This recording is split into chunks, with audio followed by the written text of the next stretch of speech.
Hey everyone, Dave Cook to Franco Finishes. We are doing, well, aside from doing the wallpaper in this big hotel conference center, we did some touch-ups and did a couple walls that had some roofing, like a leaking roof that we reinstalled that section, this section, that section, and then there was some damage to the walls because of scaffolding and some other stuff. So it's kind of interesting. You can see from the picture the difference from the new and the old, how much the sun has really faded that out. So it was really hard because they wanted us to do some patching. We just basically re-glued some of the stuff that came off. But on this section over here, the color wasn't as off. It's still off enough, but compared to it was one, two, and a big one there, a big one there, and a couple little ones where they had gashed the wall out.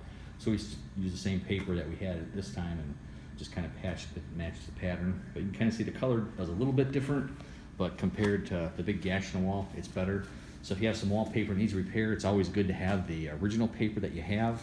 You can't do anything, if you're getting the sun exposure like this, it's gonna fade out and you're not gonna be able to get it exact, but it's better than what it was. So you got questions about wallpaper installation, wallpaper repairs for your business, hotel, conference room, even some doing repairs for the areas, let us know. Franco Finishes, we're here to help you love the space you're in.